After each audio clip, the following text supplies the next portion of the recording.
어느 교회에 출석하는 한 부부가 있었습니다. 어느 날 아내가 감기 몸살이 심하게 걸려서 수예배를 참석하지 못하게 되니까 남편이 이제 혼자 예배를 다녀왔습니다. 그런데 그 다음 날부터 남편의 행동이 달라졌습니다. 전에는 안 그랬는데 아내에게 굉장히 상냥하고 친절하게 대하기 시작했고, 또 밀린 설거지에 청소까지 알아서 척척척 남편이 하는 것이었습니다. 그 덕분인지 아내가 그 다음 날로 자리에서 일어났는데 남편의 행동이 하도 이상해서 곰곰이 생각을 해보니까 아무래도 남편이 혼자 수예배 갔다 왔다 그랬잖아요. 수예배에서 목사님의 설교를 통해서 그 말씀의 은혜를 받고 감동을 받고 그래서 변화됐을 것이라 생각하고 주일날 예배 후에 목사님께 선물을 들고 찾아가서 감사의 마음을 전하기로 했습니다. 주일날 당일이 되었어요. 예배 후에 목사님을 뵀습니다. 그 여성분이. 그리고 이렇게 말했어요. 목사님 정말 감사합니다. 제 남편이 지난 수예배 때 목사님께서 하신 설교 말씀을 듣고 감동을 받고 정말 달라졌어요. 그래서 제가 요즘 너무나 행복하답니다. 목사님 혹시 그날 설교 제목이 아내를 사랑하라 였나요? 난처한 표정으로 목사님이 대답했습니다. 아니 그게 아니라 하면서 아내를 사랑하라가 아니라 원수를 사랑하려였습니다. 원수를 사랑하라. 그 원수를 사랑하라라고 하는 제목의 말씀을 듣고 남편이 달라진 거예요. 원수 같은 아내를 위해서 헌신적으로 바뀌게 됐다는 거죠. 자, 오늘 본문에서 예수님은 제자들에게 상당히 이상적인, 그래서 비현실적으로 보이는 그런 요구를 하고 계십니다. 너희 원수를 사랑하고 너희 미워하는 자를 선대하고 너희를 저주하는 자들을 위해서 축복하고 너희를 모욕하는 자들을 위해서 기도하라. 여러분 이거 누가 지킬 수 있겠어요? 그러니까 우리가 사실 말씀을 볼 때 설교도 마찬가지지만 들을 때도 마찬가지지만 오늘 제목부터 다 우리의 가슴이 답답해 오지 않아요? 어떻게 하면 원수를 사랑할 수 있을까? 저희 집사람이 주보를 어제 보더니 제목을 딱 보더라고요. 그랬더니 한숨을 팍 쉬어요. 도무지 넘을 수 없는 벽 같은 거라는 거죠. 듣기는 참 좋죠. 원수도 그래 사랑해야 돼. 나 미워하는 자를 위해서 선대하고 저주하는 자를 축복해야지. 이 듣기는 참 좋은데 만약 우리의 그게 현실의 문제라고 한다면 여러분 누가 이 일을 감당할 수 있을까요? 입뺨을 때리면 젖뺨을 돌려대고 젖밤 맞으면 입밤 돌려대고 누가 속옷 빼앗으면 겉옷까지 줘라. 줘놓고 다시 달라고 하지 말라. 오늘 본문에 그 말이 있지 않습니까? 이런 요구들을 보면 우리가 굉장히 주눅이 드는데 예수만 믿으면 구원받는다고 그렇게 해놓고선 예수 믿겠다고 했더니 구원받는 것도 쉽지 않나 보네 이렇게 나올 수 있거든요. 예수 믿는다는 것이 정말 쉬운 일이 아니구나라고 하는 것이 이런 예수님의 말씀을 들을 때 이런 기록이 있는 성경 말씀을 대할 때 우리는 마치 너무 높은 산을 만난 것처럼 깊은 한숨을 쉬게 된다는 겁니다. 그러나 오늘 예수님의 말씀은 너무 높은 이상을 우리에게 제시해 주므로 우리에게 주눅들게 하기 위함이 아니겠죠. 그리고 우리가 지키지도 못할 명령을 왜 하시겠습니까? 아니거든요. 그러니까 지킬 수 있으니까 하는 거고 그렇게 해야만 하니까 명령하시는 거예요. 그리고 이거는 우리로 주눅들게 할 게 아니라 오히려 하나님께 속해서 이제는 더 이상 세상에 속한 자가 아니라 하나님께 속해서 예수를 따르는 예수님의 제자로 살아간다는 것이 얼마나 놀랍고 고귀한 것인지를 경험하며 살라는 거죠. 그런 차원으로 이해를 하셔야 됩니다. 제가 지난 주일날 설교할 때도 지난 본문이 그거잖아요. 우리 본문 읽었던 바로 그 앞본문에 있는 누가복음 6장 20절 26절 말씀인데 제자들이란 예수님 믿는 것 때문에 가난하게 되고 예수님 믿는 것 때문에 줄이게 되고 예수님 믿는 것 때문에 울게 되고 예수님 믿는 것 때문에 세상으로부터 박해를 받는 자이다 라고 그랬어요. 그런데 놀라운 건 예수님은 그렇게 사는 게 복이 있다라고 말하는 거예요. 여러분 그게 어떻게 복된 겁니까? 가난해지는 게 복된 건가요? 굶어 죽는 게 복된 건가요? 울고 사는 게 복된 건가요? 세상으로부터 미움을 받는 게 복된 건가요? 그건 화죠. 복이 아니라. 근데 왜 복이라고 그걸 그렇게 말씀하셨을까요? 그렇게 사는 제자들에게 예수님 믿는 자답게 예수님 따라 사는 제자들에게 하나님께서 내려주시는 은혜가 있기 때문에 그 삶이 복되다라고 말하는 겁니다. 예수를 믿는 것 때문에 가난하게 되는 자는 하나님 나라가 주어지게 될 것이고 예수를 믿는 것 때문에 줄인 자는 배부르게 될 것이고 예수를 믿는 것 때문에 우는 자는 웃을 날이 있게 될 것이고 예수를 믿는 것 때문에 세상으로부터 핍박을 받는 자들은 하늘의 상급이 크다라고 하는 이 약속의 말씀 때문에 그 은혜가 주어지기 때문에 그 삶이 복이 있다라고 말하는 거예요. 제자가 되어서 당하는 고난이 있지만 그러나 그 고난보다 제자들이 받을 복이 훨씬 더 큰 것이기 때문에 기꺼이 그 길 갈 수 있다는 거예요. 1914년 초에 영국 런던 타임즈 신문에 다음과 같은 구인 광고가 실렸습니다. 이런 내용이었어요. 혹독한 여행을 함께 떠날 사람 구함, 보수는 쥐꼬리만함, 살을 애는 추위가 있음, 몇 달이나 어둠이 계속되는 곳임, 끊임없이 찾아오는 위험이 있음, 살아 돌아온다는 보장도 없음, 다만 성공할 경우에는 명예와 사람들에게 인정을 받게 될 것임. 이게 끝이에요. 구인 광고. 이게 어떻게 구인 광고죠? 보수는 쥐꼬리만 하되 살아내는 추위가 있고 심지어는 살아 돌아오지 못할 수도 있다는 거예요. 근데 마지막 말, 성공할 경우에는 명예를 얻고 사람들에게 존귀하게 여김받을 거예요. 여러분, 이 광고가 영국의 탐험가인 어니스트 쉐클톤이라고 하는 사람이 남극 탐험대원들을 모집할 때 낸 광고입니다. 그야말로 최악의 조건을 내건 광고잖아요. 보수가 많다라고 그래야지 쥐꼬리만 하다 그러면 누가 옵니까? 행복하게 살 수 있다라 그래야지 살아 돌아오지도 못할 수 있다라고 그렇게 했는데 누가 원서내겠어요? 놀라운 건 이런 최악의 조건을 낸 광고였음에도 불구하고 그 당시 영국의 젊은들의 5,000명 이상이 넘는 5,000명이 넘는 영국의 젊은 청년들이 지원을 했다라고 합니다. 무엇 때문에 이 사람들이 그런 광고에 지원을 했을까? 탐험 중에 생기게 되는 고난이 있겠죠. 아픔이 있겠죠. 이 광고 낸 사람 말이 맞잖아요. 살아내는 추위가 있을 것이고 어둠이 늘 짙게 드리웠을 것이고 심지어는 죽을 수도 있다라고 하는 이 광고자의 말이 맞지 않습니까? 그럼에도 불구하고 그 이후에 성공했을 때 그 이후에 얻게 될 명예와 자부심이라는 것이 그 5,000명의 청년들에게는 그게 훨씬 더 큰 가치였기 때문에 기꺼이 지원할 수 있었다는 겁니다. 히브리서 12장 2절 말씀에 믿음의 주요 또 온전하게 하시는 이인 예수를 바라보자. 그는 그 앞에 있는 기쁨을 위하여 십자가를 참으사 부끄러움을 개의치 아니하시더니 하나님 보좌 우편에 앉으셨느니라 그랬어요. 예수님께서 십자가를 참으신 이유가 무엇 때문이라고요? 여러분, 십자가는 고통이잖아요. 십자가는 고난이잖아요. 누구도 지기 싫어하고 누구도 가기 싫어하는 곳 아닙니까? 그런데 그 십자가를 참으신 이유, 통과하신 이유는 앞에 있는 기쁨 때문이라고 합니다. 십자가의 고통보다 훨씬 더 큰 기쁨, 십자가의 아픔보다 훨씬 더 큰 보람된 가치, 그게 뭡니까? 내가 십자가의 길을 갈 때 나를 통하여 죽어있는 수많은 영혼들이 되살아나고, 내가 십자가의 길을 통과했을 때 아버지 하나님께서 그 보좌 우편에 자신을 앉힐 것이라고 하는 그 영광스러운 미래가 있기 때문에, 그 복이 있기 때문에, 그것이 훨씬 더 큰 것이기 때문에 십자가를 참으사 그 길을 걸어갈 수 있었던 겁니다. 여러분, 이런 관점으로 오늘 본문을 한번 보시길 바랍니다. 27절 28절 말씀을 다시 봅니다. 그러나 너희 듣는 자에게 내가 이르노니 너희 원수를 사랑하며 너희를 미워하는 자를 선대하며 너희를 저주하는 자를 위하여 축복하며 너희를 모욕하는 자를 위하여 기도하라. 여기서 말하는 원수를 사랑하라 할 때 그 원수는 우리가 생각하는 그 원수가 맞아요. 왜냐하면 미워하고 저주하고 모욕하는 자로 반복되는 표현이 있지 않습니까? 그러니까 제자들의 입장에서는 너희들이 이제 제자로 살 때 원수 같은 사람들이 생기는데 너희들 미워할 것이고 그들이 너희를 핍박할 것이고 그들이 너희를 모욕하고 저주할 것이다. 그러니까 제자들의 입장에서는 미워할 수밖에 없는 사람들이 원수라는 거죠. 제자들의 입장에서는 자기 공격하니까 자신도 공격하고 싶은 사람들이 원수들이라는 거예요. 근데 그런 자들을 사랑하고 축복하라고 하십니다. 이게 어떻게 가능할까요? 여러분, 나에게 필요한 사람, 나에게 득이 되는 사람, 내게 뭔가를 해줄 수 있는 사람을 잘해주는 것은 누구나 합니다. 여러분들이 좋아하고 여러분들이 사랑하고 여러분들이 머릿속에 늘 떠올리는 사람들 한번 생각해 보세요. 원수 같은 사람 거기 없을걸요?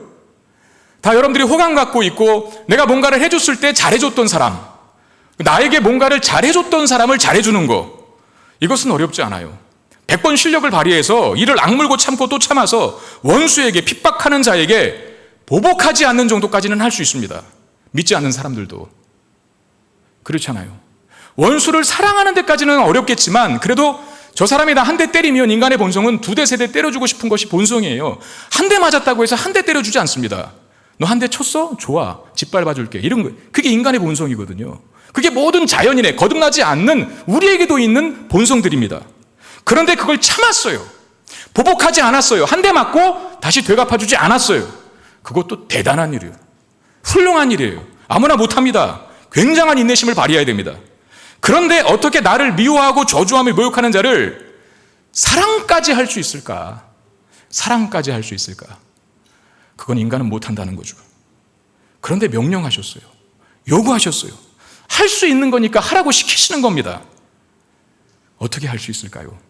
자, 35절 36절 말씀을 보겠습니다. 이 말씀에 답이 있는데, 오직 너희는 원수를 사랑하고 선대하며 아무것도 바라지 말고 꾸어주라. 그리하면 너희 상이 클 것이요 또 지극히 높으신 이의 아들이 되리니 그는 은혜를 모르는 자와 악한 자에게도 인자하시니라. 너희 아버지의 자비로우심과 같이 너희도 자비로운 자가 되라 그랬어요. 여러분, 이 구절에서 가장 중요한 말은 지극히 높으신 이의 아들이 되리니 라고 하는 말입니다.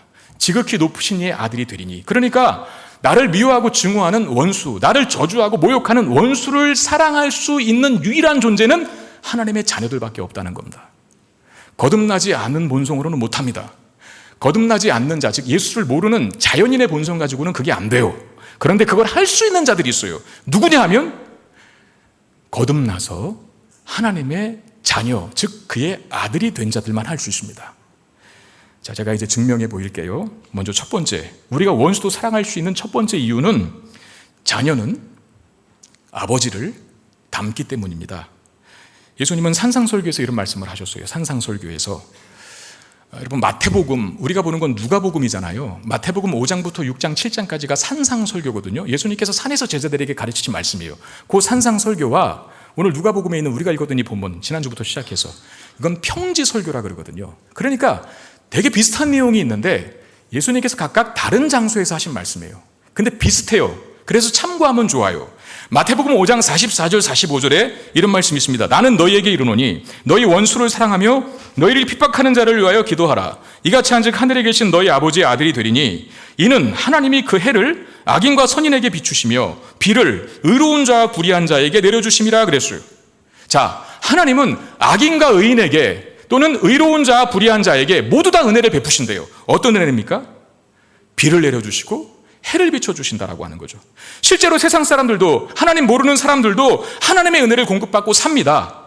해와 비를 맞고 물과 공기를 마십니다. 그럼 믿지 않는 사람들에게도 주어지는 하나님의 은혜예요. 지금 우리가 숨쉬고 살아가고 있는 것도 여기 공기라고 하는 것이 있기 때문에 그렇거든요. 그거 하나님께서 다 주신 선물 아닙니까? 근데 이 창조 세계 속에서 인간들이 누리고 있는 이 모든 것들을 다 만들고 공급하신 분은 하나님이라는 겁니다. 우리 금요기도회 때도 그렇게 기도했어요. 하나님 찬양하면서 비를 내려달라고. 비를. 이 땅에 또 지금 가뭄, 비가 안 와서 가뭄으로 늘 고생을 하고 있는데 여러분, 비를 내려달라고 하나님께 기도하는 모습을 보면 세상 사람 참 신기할 겁니다. 그런다고 비가 오냐? 라고 말입니다. 근데 우리는 알잖아요. 빗방울 하나도 하나님의 허락 없이는 때리지 않는다는 걸. 하나님께서 주시는 거라는 걸. 해도, 달도, 별도, 빛도, 비도, 우리가 숨쉬고 살아가는 공기도, 우리가 먹고 살아가는 모든 음식물도 다 하나님이 주신 거예요. 그렇게 믿으십니까? 네. 근데 그 창조세계 안에 그 풍성한 것들을 꼭 우리만 누리는 게 아니라 예수 안 믿는 세상 사람들도 누려요. 문명의 혜택도 봅니다. 이 모든 것이 다 하나님께서 공급하시는 것들인데 다만 우리는 그걸 공급하시는 분이 하나님이라는 걸 알지만 악인들, 의롭지 못한 자들, 즉 믿지 않는 사람들은 그게 하나님께서 주시는 것을 모른다는 것뿐이죠. 그런데 그들이 모른다고 해도 주시는 분은 하나님이십니다. 심지어 그들은 하나님께서 주시는 것들을 누리고 있음에도 불구하고 하나님을 저주하고 모욕까지 합니다. 그럼에도 계속 주십니다. 왜 그러실까요? 하나님은 자비로우신 분이기 때문입니다. 자비로우신 분. 여러분, 그리스도인들은 하나님의 자녀로서 하나님의 이 자비로운 성품을 물려받은 자들이에요. 자비로운 성품. 자, 로마서 5장 8절 10절 말씀. 우리가 아직 죄인 되었을 때 그리스도께서 우리를 위하여 죽으심으로 하나님께서 우리에 대한 자기의 사랑을 확증하셨느니라. 그러면 이제 우리가 그의 피로 말미암아 의롭다 하심을 받았으니 더욱 그로 말미암아 진노하심에서 구원받을 것이니 곧 우리가 원수 되었을 때 그의 아들의 죽으심으로 말미암아 하나님과 화목하게 되었은즉 화목하게 된 자로서는 더욱 그의 살아나심으로 말미암아 구원을 받을 것이니라 그랬어요. 간단하게 이야기하면 하나님께서 우리를 구원하셨다. 우리를 구원하시기 위해서 그 아들 예수 그리스도를 보내셨다. 그리고 우리를 구원하셨다라고 하는 말인데 우리가 하나님의 사랑으로 인해 하나님의 은혜로 인해서 구원받게 된 시점이 어느 때인가? 여기 로마서 5장 8절과 10절이 강조하는 것은 우리가 아직 죄인 되었을 때 그렇게 하셨다는 거예요. 우리가 하나님과 심지어 원수 되었을 때에 하나님의 사랑과 자비로 인하여 우리를 구원하셨다는 겁니다. 우리가 돌이켰을 때, 우리가 회개했을 때, 우리가 반성했을 때 우리를 구원해 주신 게 아니라 우리가 죄인이었을 때 여전히, 그리고 하나님 앞에 원수된 노릇하고 있었을 때 그때 우리를 위해 그리스도께서 죽으셨다는 거예요. 여러분, 죄인도 원수도 위하시는 이 하나님의 조건 없는 사랑에 근거하여서 우리가 하나님의 자녀가 되었습니다. 이 사랑의 본성을 가진 자들이 거듭난 우리들이라는 거죠. 왜 그렇습니까? 자녀는 부모를 닮게 되어 있기 때문입니다. 자비로우신 하나님의 성품 때문에 악한 우리가 거듭난 하나님의 자녀가 되었어요. 하나님의 자녀가 된 우리에게는 우리 영혼에 하나님의 DNA가 하나 있어요. 유전자가. 그게 바로 하나님의 성품입니다. 하나님의 성품. 자녀는 부모를 닮아요. 저에게도 자녀들이 있습니다. 큰딸이 하나 있고 작은 아들이 하나 있는데 저희 딸도 저를 많이 닮았습니다. 그래서 제가 그걸 닮은 걸 언제 하냐면, 야, 참 지독한 유전자다. 그걸 언제 깨닫게 되냐면, 걔도 수학을 진짜 못해요. 수학을. 숫자만 보면 어지럽대요. 제가 그랬거든요, 제가. 그럼 제가 언젠가도 말씀드렸지만, 학교 과목 중에 수학만 없으면 저는 세계 1등 했을 겁니다, 아마. 전교 1등 했을 거예요. 지금 비웃는 건 아니시죠? 네. 수학만 없으면, 수학이 자꾸 이 평균을 까먹어버리니까. 근데 그걸 얘가 닮은 거예요. 저는 정말 제 자식들만큼은 수학을 좋아하는 자녀들이 되기를 원했거든요. 저와 똑같은 고통을 겪지 않기를 바랬는데 우리 딸이 그랬어요. 제 아들도 저를 닮았습니다. 뭘 닮았냐면 뭐든지 칼같이 정리를 해요. 그리고 각을 잡아요, 얘가. 여러분, 심지어 면티도 다려 입습니다. 면티를. 청바지도 다려 입으려고 그래요. 근데 야, 그런 거 다려 입는 게 아니다. 왜 그 짓을 하냐. 그냥 그거 입는 거다. 그래도 다려달래요. 가만 보니까 제가 그랬더라고요, 제가. 중학생 때쯤에. 겉멋이 들었는지 뭔지. 아무튼 청바지도 다려 입고 한 번 입고 빨고. 지금 똑같은 그 짓을 제 아들을 한다. 야, 지독한 유전자다. 생김새도 가만 보면 비슷하지 않습니까? 여러분, 자녀들 한번 눈 뚫어지게 한번 쳐다보세요. 그럼 내가 보일걸요? 그 자녀 얼굴을 한번 곰곰이 살펴보세요. 제가 누구 닮았길래 저렇게 못생겼나 싶지만 가만 보면 내 얼굴이 그대로 있는 거예요, 거기. 외모도 그렇고 성격도 그렇고 그래요. 그 피가 어디로 안 갑니다. 자녀는 부모를 닮게 되었어요. 근데 때로 우리 자녀들은 엄마를 닮았다고 하거나 또는 아빠를 닮았다고 하면 별로 안 좋아합니다.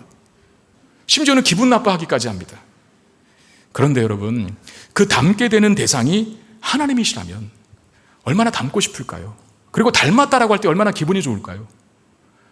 옆에 있는 분에게 한번 인사해 보십시오. 김태희 닮으셨습니다. 한번 인사해 보세요. 남자인데 그렇게 하면 안 되겠죠. 저는 뭐 여성 하면은 가장 아름다운 사람 김태희밖에 생각이 안 나요. 남자는 누굴까요? 김태희와 쌍벽을 이루는 장동건입니다. 그래, 옆에 사람 한번 인사해 보십시오. 장동건 닮으셨습니다. 한번 해보세요. 누가 나를 보면서 어머, 김태희인 줄 착각했어요. 그러면 기분 굉장히 좋을걸요? 그리고 막 갑자기 누가 화난 표정을 하고 나한테 막 달려와서 사인해달라고 그래요. 장동건인 줄 착각했네요. 그러면 하루 종일 기분 좋을걸요? 그런 거잖아요. 닮는 대상이 누군가. 만약에 우리가 하나님 닮아가고 있고 하나님 닮는다면 그럼 굉장히 기분 좋은 일 아니겠어요? 그리고 우리 안에는 하나님의 자녀라고 하는 본성이 있기 때문에 하나님의 유전자가 있어요. 그리고 하나님을 닮아가고 싶어하는 마음들이 있다는 거죠. 그리고 하나님을 닮아갈 때 느끼는 희열이 있고 쾌감이 있고 보람이 있는 거죠. 요한일서 3장 2절 3절에 사랑하는 자들아, 우리가 지금은 하나님의 자녀라. 장래에 어떻게 될지는 아직 나타나지 아니하였으나 그가 나타나시면 우리가 그와 같을 줄을 아는 것은, 여기 잘 보세요. 그가 나타나시면이라고 하는 것은 예수님의 재림의 때를 말합니다. 예수님 다시 오실 때 우리가 그와 같게 된대요. 예수님처럼 된대요. 새하늘과 새 땅에서는 그의 참모습 그대로 볼 것이기 때문이니 주를 향하여 이 소망을 가진 자마다, 다시 말하면 주를 닮게 되는 그 소망을 가진 자마다 오늘을 깨끗하게 살아간다. 그렇게 말하는 거예요. 내가 미래에 반드시 예수님과 똑같이 예수님 닮게 될 텐데, 그래, 너무나 닮고 싶은 분이야. 그러면서 오늘을 예수님처럼 살려고 노력한다는 겁니다.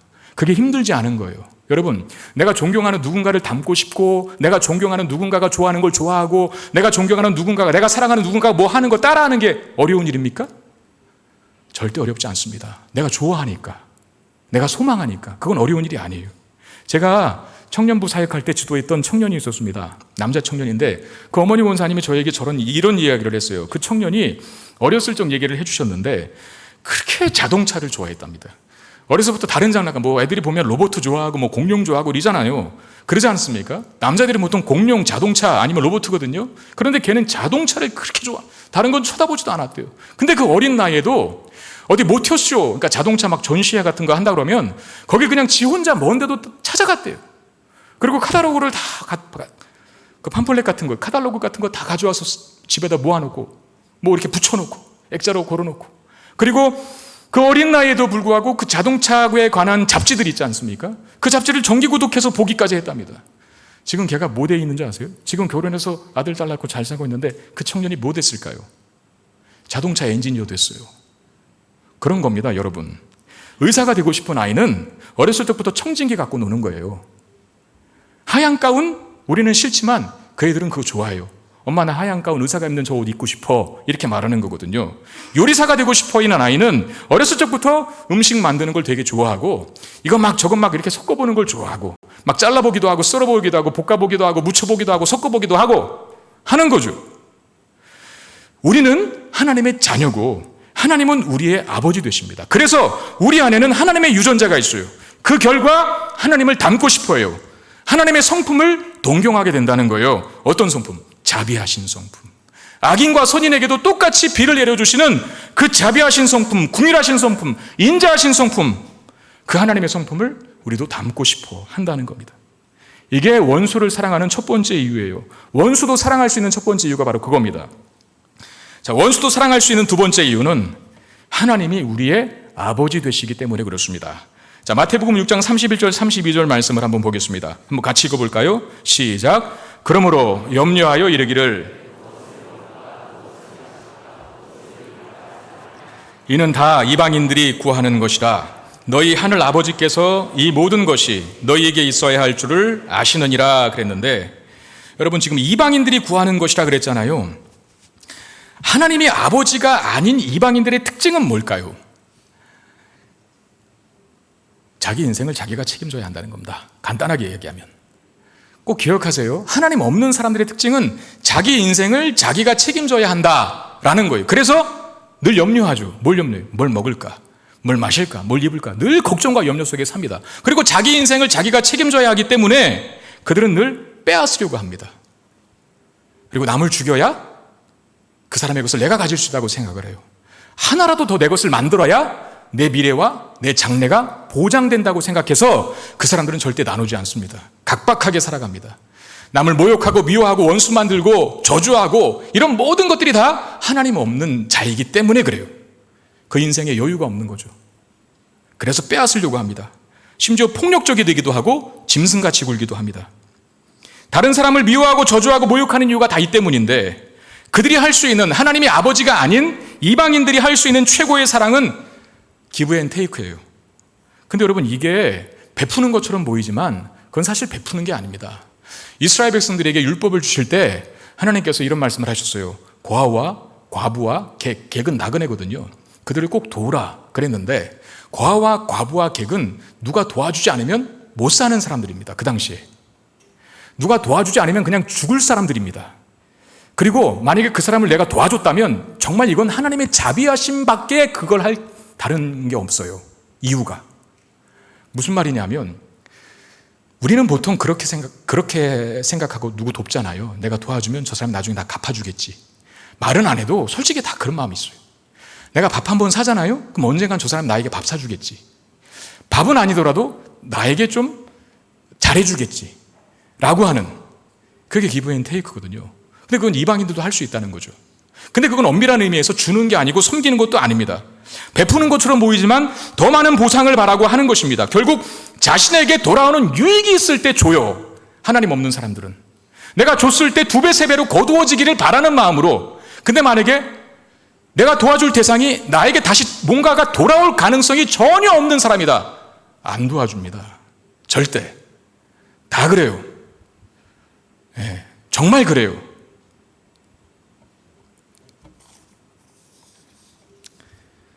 기업도 사회적 기업 하지만 결국은 이윤 창출이죠. 왜 사회적 기업 되어서 자선 사업하고 많이 베풀겠습니까? 결국은 그것으로 좋은 이미지 만들고 더 많은 고객 확보하겠다는 의미 아닙니까?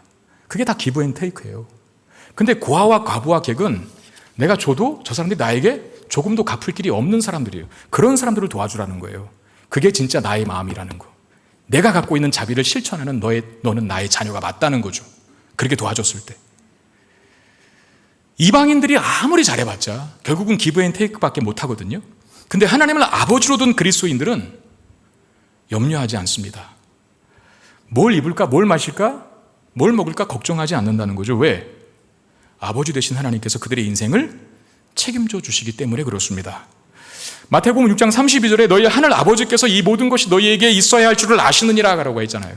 너희 하늘 아버지께서 이 모든 것이 너희에게 있어야 할 줄을 안다. 그러니 너희는 하나님 없는 이방인들처럼 뭘 마실까 먹을까 입을까 걱정하지 말고 살아라 라고 하는 건데, 그냥 하나님께서 너희에게 있어야 할 모든 것을 아시기 때문이라고 하면 되는데 하나님이라고 하는 말을 안 하고 하늘 아버지라 그랬거든요. 왜 그렇게 말씀하셨을까요? 여러분, 하늘이라고 하는 게 뭡니까? 가장 크고 높고 위대하신 분이라는 뜻이죠. 하나님은 모든 걸 다 가지신 분이십니다. 여러분, 하나님은 가난하고 째째한 분이 아니십니다. 이 세상 만물의 주인이시고 만왕의 왕이십니다. 인간이 가장 가쁘고 가장 능력 있고 가장 힘 있는 사람이 누굴지 모르겠지만 그 최고의 인간을 하나님 앞에 견줄 때 세 발의 피도 안 돼요. 점 하나도 안 될걸요. 그만큼 우리 하나님 아버지는 하늘이라고 하는 것처럼 크고 위대하고 광대하며 높으신 분이십니다. 그런데 그 하늘에 계신 하나님께서 아버지 되신다는 겁니다. 아버지. 아버지라는 표현은 뭡니까? 자녀를 자기 목숨보다 소중히 여기시는 분이라는 뜻 아닙니까? 그런 능력이 탁월하고 자녀를 자기 목숨보다 소중하게 여기시는 분이, 그 하나님이 우리의 아버지 되신다라는 겁니다. 이 하나님의 자녀들의 특징이 뭡니까? 하늘 아버지를, 즉 하나님을 아버지로 둔 자녀들의 특징은요, 째째하지 않다는 거예요. 쪼잔하지 않다는 거예요. 관대하다는 거예요. 넉넉하다는 것입니다. 사도행전 6장에 보면, 아니 7장이네요. 초대교회 최초의 순교자가 있죠. 지금 예수님께서 오늘 본문에 말씀하신 것, 원수들이 너희들을 공격할 것이다, 핍박할 것이다. 예수님 승천하신 다음에 이제 초대교회가 출범하지 않습니까? 사도들을 중심으로 한 그 초대교회 일원 중에 최초의 원수들 때문에 죽은 사람이 있어요. 즉 순교자가. 그 사람이 바로 스테반인데, 스테반이 사내들인 법정에서, 그 유대 사회의 최고 의결기구 아닙니까? 입법, 사법, 행정을 다 관할했던 사내들인 공회 앞에서 소위 재판이라는 걸 받습니다. 그가 소위 자기 변호를 하죠. 근데 변호가 아니라 복음을 전했어요. 복음을 전하면서 했던 말 중에 하나가 당신들은 죄인이다라고 하는 거예요. 너희들이 예수를 십자가에 못 박았다라고 그렇게 말한 거예요. 거기에 유대인들이 발끈해서 즉결 심판을 하는데 스테반을 가운데 두고 돌을 던집니다. 소위 투석형을 치르죠. 그때 돌에 맞아 스테반이 죽어가면서 한 말이 있어요. 주여, 이 죄를 저들에게 돌리지 마옵소서. 그게 사실은 축복이거든요. 여러분들에게 지금 돌 던지고 있는 자인데 축복할 수 있어요? 우리는 내가 보이지 않는 곳에서 뒷담화만 해도 제가 언제 내가 한번 복수를 하겠다. 그리고 아주 마음속에 그 서슬시퍼런 칼날을 갈고 있는 게 우리들이잖아요. 근데 여러분들 앞에서 직접 돌을 막 던지고 있는 사람이 있는데 그 사람 잘 되게 해달라고 축복기도 할 수 있나요? 진심 어린 마음으로? 이건 인간의 힘으로는 안 되는 겁니다. 근데 어떻게 스테반이 그렇게 했을까요? 사도행전 7장 55절에 답이 있는데, 스테반이 성령 충만하여 하늘을 우러러 주목하여 하나님의 영광과 및 예수께서 하나님 우편에 서신 것을 보고, 요것 때문에 자기를 향하여 돌을 던지는 자들을 위해서라도 축복할 수 있었던 겁니다. 요게 먼저 있어요. 요게 성경 보시면 하나님의 영광을 본 게 먼저예요. 그런 다음에 돌에 맞고, 돌에 맞으면서 축복 기도해 준 내용이 그 다음에 있거든요. 이게 말하는 게 뭡니까? 스테반의 마음에 천국이 들어있으니까, 하나님이 지금 눈앞에 보이니까 사람이 엄청 커지는 겁니다. 하나님의 마음이 그대로 그 영혼 속에 들어가 버린 거예요. 그러니 넉넉해지고 관대해져서 자기에게 잘해주는 사람뿐만 아니라 해코지하지 않는 사람 정도일 뿐만 아니라 심지어 자신의 원수까지라도 축복해 줄 수 있는 그 넓은 마음이 생긴 겁니다. 제가 군대에 있을 때 발견한 사실이 하나 있어요. 군대에 있을 때 제대할 날을 많이 앞두고 있는 병사들, 이제 군대에 들어간 지 얼마 안 된 병사들은요, 사람이 상당히 쪼잔해집니다. 왜냐하면 초코파이 하나도, 제 때는 그랬어요. 초코파이 하나도 숨어서 먹고, 건빵도, 그 흔한 건빵도 막 그 관물대에다가 깊숙한 곳에다가 소위 그 짱박아 놔요. 숨어놔요. 숨겨놔요. 그리고 하나 없어지면은 이거 도대체 누가 가져갔냐고 막 난리법석을 떱니다. 담배 한 가피에도 상당히 인색하거든요. 담배 한 가피도 그거 없으면 잘 안 나눕니다. 물론 저는 담배는 안 폈습니다만 그거 가지고 싸우는 사람도 봤어요. 그런데 점점 관대해지고 넉넉해질 때가 있죠. 언제일까요? 제대할 날이 다가올 때입니다. 제대할 날이 다가오면요, 후임들에게 군화도 주고 군복도 주고 A급 아꼈던 것들을 아낌없이 내어줍니다. 왜 그럴까요? 자기 이제 더 큰 세상으로 나간다는 거예요. 군이라고 하는 울타리에 갇혀있지 않다는 거죠. 자유가 있고 즐거움 있는 곳으로 가기 때문에 사람이 풍성해져요. 자기 있는 모든 것들을 아낌없이 줍니다. 오늘 본문에도 이런 말씀이 있어요. 35절. 오직 너희는 원수를 사랑하고 선대하며 아무것도 바라지 말고 꾸어주라. 그리하면 너희 상이 클 것이요. 38절에 주라. 그리하면 너희에게 줄 것이니 곧 후회되어 누르되 흔들어 넘치도록 하여 너희에게 안겨주리라. 원수를 사랑하면 네가 바보 되고 다른 사람들에게 왕따 당하고 더 이용해 먹게 되는, 그럴 수도 있지만, 그러나 하나님은 다 기억하고 너로 하여금 풍성하게 더 많은 것으로 채워줄 것이니 주고 아낌없이 원수도 사랑해라 라고 말하는 것이죠. 그 약속으로 이미 배부른 자들은 그래서 원수도 사랑할 수 있는 겁니다. 여러분, 배부른 사자, 배부른 맹수는요, 바로 코앞에 순한 어린 양 한 마리가 지나가도 안 잡아먹는답니다. 배부르니까 관대해지는 거예요. 제가 여러분들에게 팁 하나 드릴까 합니다. 여러분들이 무슨 회의를 할 때, 그게 전도회 회의든 위원회 회의든 아니면 교사 회의든 아니면 여러분 교회 말고 직장에서 뭐 직원들이랑 회의를 하든 간에 식전에 하는 게 좋을까요? 식후에 하는 게 좋을까요? 회의를. 자, 식전에 하는 게 좋다. 한번 손 들어보세요. 네. 하나, 둘, 셋, 넷. 자, 식후에 하는 게 좋다고 한번 생각해보면, 회의는 맞네요. 안 든 사람은 뭐예요 도대체? 네? 관심 없다 이거예요? 저는 처음에는 식전에 하는 게 좋다고 생각했어요. 왜냐하면 이 사람 배부르면 생각이 몽롱해지거든요. 집중을 못합니다. 그리고 배가 고파야 회의를 빨리 끝낼 수 있거든요. 빨리 끝내고 그냥 대충 하고 그냥 갑시다, 밥 먹고 싶다, 이렇게 되잖아요. 그래서 식전에 하는 게 좋겠다라고 생각을 했는데, 성경 말씀을 곰곰이 묵상해 보니까 식전이 아니라 식후에 하는 게 그게 더 성경적이더라고요. 왜냐하면 사람은 배가 고프면 신경이 날카로워집니다. 근데 반대로 배가 부르면 심이 여유로워집니다. 관대해진다는 거예요.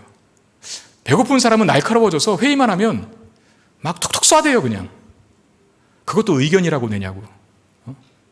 당신 같은 사람 없어졌으면 좋겠다고 말은 안 하지만 속으로 막 그런 마음 갖고, 왜 우리 공동체는 이거밖에 안 되냐고 막 속으로 그냥, 심지어는 내뱉기도 해요. 배고파서 그래요. 먹여야 돼요 그 사람은. 근데 반대로 배부른 사람은요, 이게 넉넉해지고 관대해져서 통과 그렇게 하시죠. 네. 아주 좋은 의견이십니다. 제 생각이라는 조금 달리지만 저는 얼마든지 당신의 생각을 존중합니다. 그리고 회의가 아주 부드럽고 매끄럽게 진행돼요. 배부르면. 여러분, 우리의 영혼이 하나님으로 배불러야 합니다. 우리의 내면이 하나님으로 충만하게 채워지면 원수도 사랑할 수 있어요. 그게 어렵지 않게 됩니다. 스테반이 자기에게 돌을 던지는 자들을 향해서 억지로 축복했겠습니까? 저는 그렇게 생각하지 않아요. 내가 그리스도인이니까 이 악물고 저주하지 말고 축복하자, 그렇게 했을까요?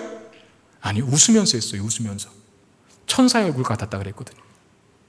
자연스럽게 된 거죠. 왜? 하나님으로 배부르니까.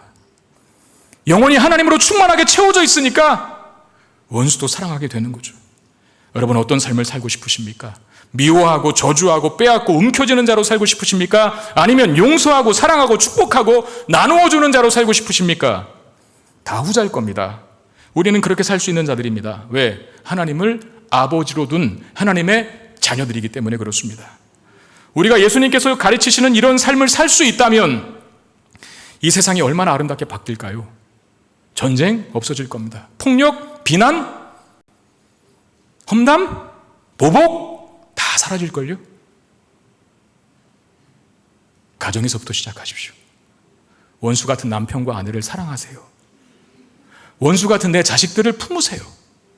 원수 같은 교회 누구누군가를 더 이상 원수로 생각하지 말고 사랑하시고요. 직장에 내가 정말 얼굴 안 봤으면 좋겠을 상사나 동료가 있다면 오늘 말씀 기억하고 사랑해 보십시오. 그러면 우리 교회가 얼마나 아름답게 바뀔까?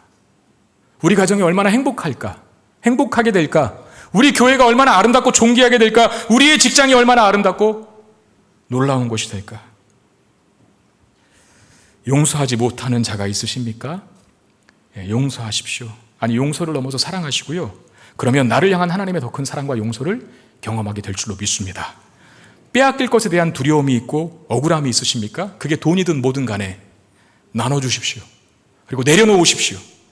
그렇게 했을 때 하나님께서 더 큰 것으로 채워주시는 은혜를 경험하게 될 것입니다. 물론 쉽지 않습니다. 저도 이 말씀 전하지만 제가 과연 그렇게 살 수 있을까 고민이 돼요. 우리의 힘으로는 할 수 없습니다. 그래서 하나님의 도우심을 구해야 합니다. 은혜를 구해야 합니다. 그러면 우리 안에 계신 성령 하나님께서 우리 안에 있는 하나님의 DNA를 깨울 거예요. 우리 안에 있는 하나님의 성품, 우리가 하나님의 자녀니까 하나님의 유전인자가 있는 거거든요. 그걸 깨워서 그렇게 살아갈 수 있도록 우리를 도우시고 만들어 주실 것입니다. 이 복된 삶 살아가는 저와 여러분 되시기를 주님의 이름으로 축원드립니다. 우리 마음 가지고 함께 들은 말씀 생각하며 찬양하기를 원합니다. 주님 가신 길 나도 가겠습니다. 십자가 위에 영광이 있음을 알고 죽어야 사는 것이고 져야만 승리하는 그런 놀라운 비결을 삶 속에서 알게 하여 주옵소서. 찬양합시다. 이 세상 가장 아름다운 순종의 눈물, 온 세상 다시 빛나게 한 생명의 눈물, 그가 이 땅에 오신 이후 죽어야 살게 되고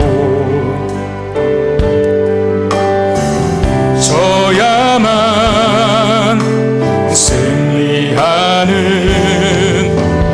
놀랍고 영원한 신비, 지으신 그대로 내 모시기 우리의 창조주 그리스도 십자가의 길로 아버지 뜻 이루셨네. 그가 이 땅에 오신 이후 이제 우리에게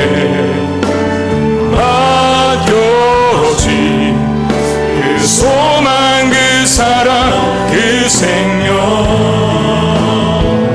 아름답고 눈부신 십자가의 길, 우리가 이 땅에 살아야 이 세상 가장 아름다운,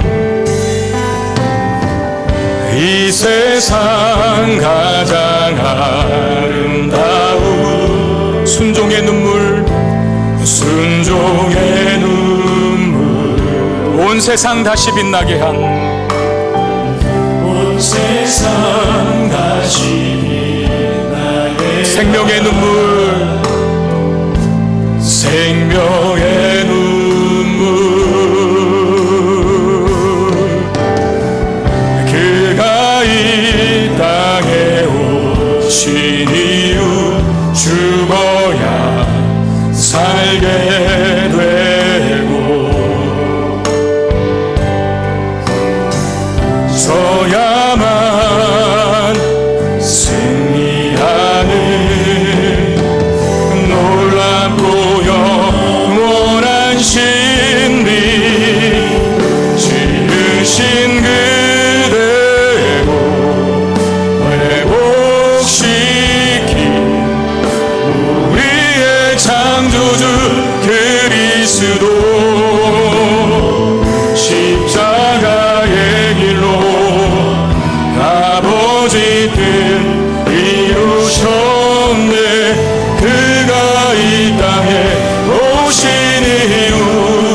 우리에게 맡겨진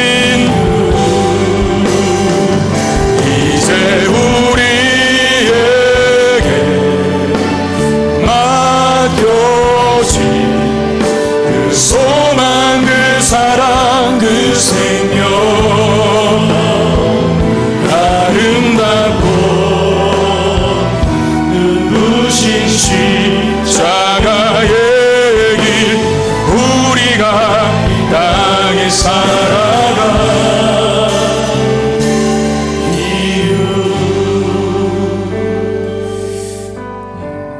가만히 생각해보면 우리가 주님께서 가르쳐주신 말씀대로 살았다면 그렇게 많은 가정들이 깨어지지 않았을 겁니다. 깨어진 가정 때문에 아파하고 힘들어하는 우리의 자녀들 없었을 텐데, 우리가 이 말씀대로 살았다면 한국교회가 이렇게 분열하고 갈라지고 싸우고 깨지지 않았을 텐데, 그리스도인만이라도 이렇게 살았으면 이 나라가 사분오열되고 갈라지고 분열되지 않았을 텐데, 전 세상에 전쟁이 없어졌을 텐데, 우리 기도할 때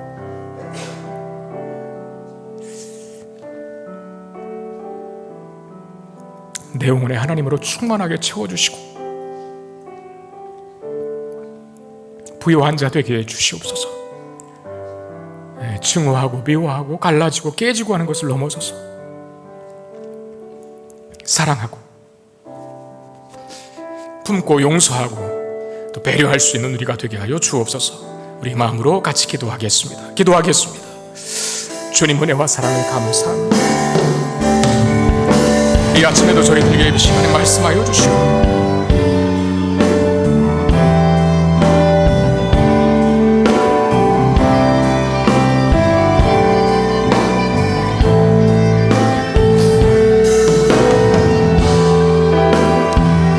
주님, 우리에게 하나님이 나의 아버지셨다는 사실에 그 진리를 믿게 하시고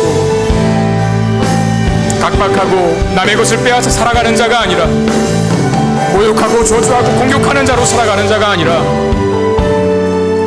품고 세우고 사랑하고 섬기는 자로 살아갈 수 있게 해 주시옵소서. 내가 더 많은 것을 얻기 위하여 남의 것을 빼앗는, 남의 눈에 피눈물 나게 하고 남의 등에 칼을 꽂는 하나님 짐승과도 같은 삶을 살지 않게 하시기를 원합니다. 넉넉하고 풍성하게 내 영과 내 마음이 하나님으로 채워져서 배려하고 이해하고 사랑할 수 있는 그런 마음으로 사는 우리가 되게 하셔서 가정이 회복되게 하여 주시고 이 사회가 회복되게 하여 주시고 교회가 다시 한번 영광스럽게 바뀔 수 있도록 인도하시며 이 땅과 이 민족의 분열과 갈등과 다툼이 없게 하시고 그리고 전쟁이 없게 해 주시옵소서. 주님, 그리스도인들만이라도 그렇게 살기를 원합니다. 주여 하나님, 우리를 온전하게 세워주셔서 하나님 아버지 된 자녀 된 권세 가지고 이 땅을 사는 우리 모두가 되게 해 주옵소서. 그런 자들에게 풍성하게 채워주시는 하나님 보게 해 주시옵소서. 놀랍게 채우시는 하나님 은혜를 경험케 해 주시옵소서. 오 하나님, 우리의 마음에 찾아오시옵소서. 하나님을 잘 볼 수 있는 영안이 열려지기를 원합니다. 천국을 경험하는 우리가 되기를 원합니다. 주님 도와주시옵소서. 주님 역사해 주옵소서. 우리가 사람에게 찾아가서 심령 만져주시고 위로하시고 주의 뜻대로 살 수 있는 복을 누리게 해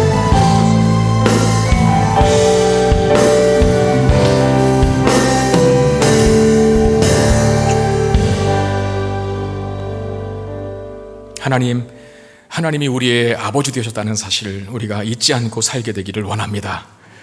주님 닮아가는 것에 보람과 감격과 감동이 있는 자들이 되게 하시며 남을 섬기고 사랑하고 배려하고 용서하고 내게 있는 것을 기꺼이 나눠줄 수 있는 삶이 억지로가 아니라 즐거움과 자원함과 감사함 속에 나오는 우리의 삶의 모습 되게 해 주시옵소서.